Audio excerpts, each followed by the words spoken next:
जुलाई को दिल्ली के राजेंद्र नगर में राउज आईएएस कोचिंग के बेसमेंट में डूबने से 3 छात्रों की मौत ने पूरे देश को हिलाकर रख दिया है। राजधानी में हुई इस घटना ने सिस्टम पर कई गंभीर सवाल खड़े कर दिए हैं। इस बीच इस घटना से जुड़ा एक नया वीडियो भी सामने आया है, जिसमें दिखाई दे रहा है कि कोचिंग के बेसमेंट में कितनी तेजी के साथ पानी भरता जा रहा है और छात्र जान बचाकर उसमें से भागते दिख रहे हैं।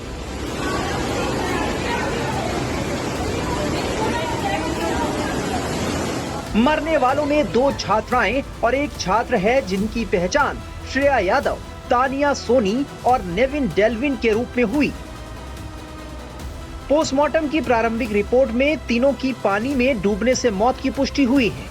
बता दें कि 27 जुलाई की शाम तेज बारिश से सड़क पर 2 से 2.5 फीट तक पानी भर गया था। तब कोचिंग सेंटर के बेसमेंट में करीब 35 छात्र पढ़ रहे थे। शाम करीब 7 बजे सड़क पर कुछ बड़े वाहनों के यूटर्न लेने पर पानी के प्रेशर से बेसमेंट की सीढ़ियों पर लगे कांच का दरवाजा टूट गया, जिससे तेज बहाव के साथ चंद मिनटों में वहां पानी भर गया। आनन फानन में छात्र बाहर निकलने लगे। शॉर्ट सर्किट से बिजली भी चली गई। 2 छात्राएं और 1 छात्र फंसे रह गए और उनकी मौत हो गई। इस घटना से गुस्साए छात्र प्रदर्शन कर रहे हैं। सुनिए उनका क्या कहना है। कहीं से कोई ऑफिशियली कह नहीं रहा कि रिस्पांसिबिलिटी किसकी है। क्या ये एमसीडी की रिस्पांसिबिलिटी है, क्या ये राउज आईएएस की रिस्पांसिबिलिटी है, क्या ये दिल्ली गवर्नमेंट की है, किसकी है, कुछ भी नहीं पता। और इस पूरे जो भी हादसा हुआ है इसमें अभी तक कोई भी ट्रांसपेरेंसी नहीं है। तो ट्रांसपेरेंसी भी की हमारी डिमांड है। उसके साथ एक डिमांड है कि जो सीसीटीवी फुटेज थी अंदर की, हाईटेक लाइब्रेरी है, सबको पता अंदर कैमराज होते हैं, तो हम चाहते हैं कि जो सीसीटीवी फुटेज थी वो सबको साझा किया जाए साथ में। और फिर एक डिमांड है कि एफआईआर की कॉपी, अगर एफआईआर हुई है तो उसकी कॉपी चाहिए, नहीं हुई है तो क्यों नहीं हुई है वो। और उसके बाद जो हमारे कंपनसेशन की बात है कि कम से कम हर जो भी डिसीज एक स्टूडेंट है उसका एटलीस्ट 5 CR का हमको उसका कंपनसेशन चाहिए एटलीस्ट। और उसके बाद अभी तक जो भी लोग डिसीज हैं ना उनके नाम आए हैं ना कोई एग्जैक्ट नंबर आया है, तो लैक ऑफ ट्रांसपेरेंसी। तो ये हमारी कुछ फंडामेंटल डिमांड्स हैं। अभी आगे का क्या प्लान है? आप लोगों ने कैंडल मार्च की है, क्या आप लोग यहीं रुकने वाले हैं? Yes ma'am. मतलब जब तक कोई सुनवाई नहीं होगी तो हम छोड़ के कैसे जा सकते हैं।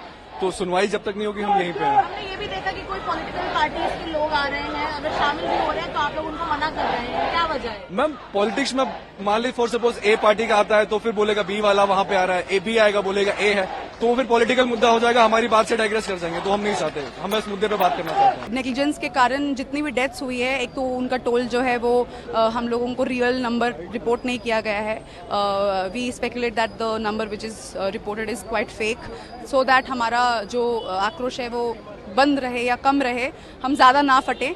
May be that's why they are not revealing us the true numbers. But यही हुआ है कि आई वुड से कि एक एस्पिरेंट की ही डेथ नहीं हुई है, एस्पिरेंट्स की ही डेथ नहीं हुई है। With those aspirants I think somewhere even our faith has died, our faith in the system has died, our faith in the mentors जिनको हम हमारे टीचर्स मानते हैं और जिनके पास हम इतने भरोसे से आते हैं। Somewhere I think everything has been dismantled. Rao IAS study circle के बेसमेंट में जल भराव से 2 छात्राओं और 1 छात्र की डूबने से मौत के मामले में पुलिस ने 28 जुलाई को संस्थान के मालिक और मुख्य कार्यकारी अधिकारी अभिषेक गुप्ता और कोऑर्डिनेटर देशपाल सिंह को गिरफ्तार कर लिया था। दिल्ली सरकार ने इस मामले में मजिस्ट्रियल जांच के आदेश दिए हुए हैं।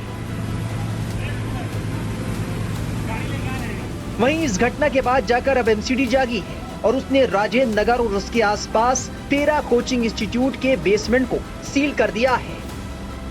लेकिन सवाल है कि ये कार्रवाई इतनी लेट क्यों? पहले ये कार्रवाई क्यों नहीं हुई? टाइम्स नाउ नव भारत डिजिटल की रिपोर्ट।